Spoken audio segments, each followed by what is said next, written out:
देश में corona virus महामारी जिस तेजी से बढ़ रही है, यह चिंता करने वाली बात है। अब तो पिछले 5 दिनों से हर दिन 250 से ज्यादा मौतें दर्ज की जा रही हैं। रविवार को कोरोना से 262 लोगों की मौत हुई। देश में कोरोना वायरस से होने वाली मौतों का आंकड़ा अब 7,000 को पार कर चुका है।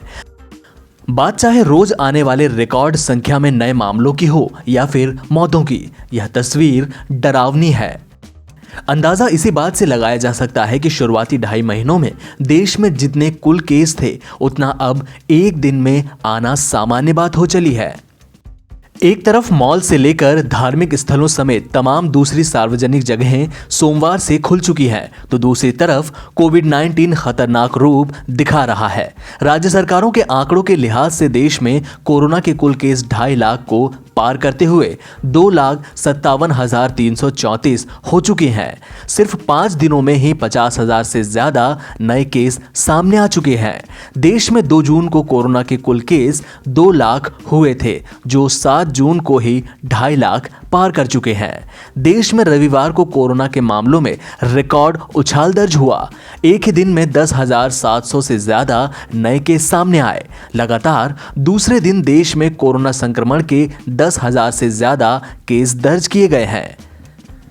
संक्रमण की रफ्तार कितनी तेज है, इसका अंदाजा इसी से लगाया जा सकता है कि देश में कोरोना के दस्तक के बाद 2.5 महीने में कुल जितने केस हुए थे, उतने तो अब एक ही दिन में दर्ज हो रहे हैं।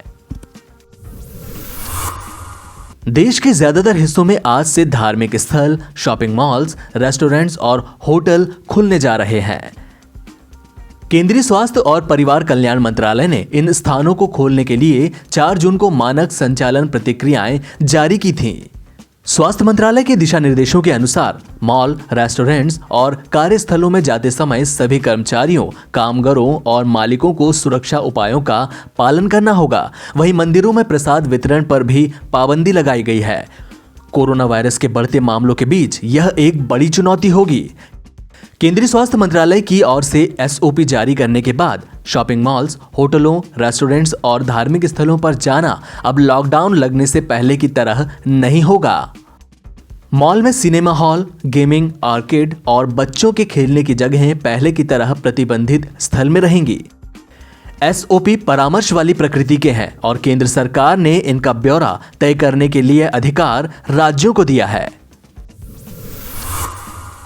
दिल्ली के मुख्यमंत्री अरविंद केजरीवाल की तबीयत खराब हो गई है। उन्हें रविवार से हल्का बुखार और गले में खराश है। कोरोना वायरस के रिस्क को देखते हुए कल उनका टेस्ट किया जाएगा। सोमवार को उनकी सारी मीटिंग्स कैंसिल कर दी गई हैं। CM ने खुद को घर में आइसोलेट करके रखा है।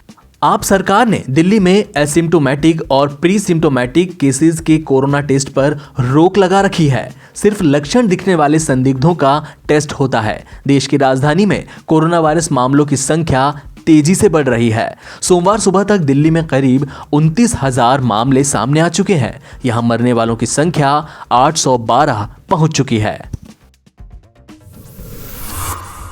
दिल्ली में कोरोना वायरस की रफ्तार आने वाले दिनों में और डरा सकती है। ऐसा बयान दिल्ली के स्वास्थ्य मंत्री सत्येंद्र जैन ने दिया है। उनका कहना है कि अगले 2 हफ्ते में राजधानी में कोरोना के केस डबल होकर 56,000 तक पहुंच सकते हैं। जैन ने ऐसा कहकर दिल्ली सरकार के उस फैसले को ठीक बताया, जिसमें दिल्ली सरकार के हॉस्पिटलों में सिर्फ दिल्ली के लोगों का इलाज करने की बात कही गई है। सत्येंद्र जैन ने कहा कि फिलहाल दिल्ली में कोरोना वायरस के केस 28,000 हैं, लेकिन एक्सपर्ट कमेटी ने बताया कि जिस रफ्तार से कोरोना बढ़ रहा है, तो दिल्ली में कोरोना के केस अगले 2 हफ्ते में ही 56,000 को पार कर जाएंगे। दिल्ली के स्वास्थ्य मंत्री ने आगे कहा कि अगर केंद्र सरकार समय पर अंतर्राष्ट्रीय उड़ानों पर प्रतिबंध लगा देती है, तो स्थिति अच्छी हो सकती है। दिल्ली वासियों के लिए अस्पताल रिजर्व करने वाले सवाल पर उन्होंने कहा कि पड़ोसी राज्य कह रहे हैं कि उनके यहाँ केस कम है, तो यह मुद्दा ही नहीं होना चाहिए।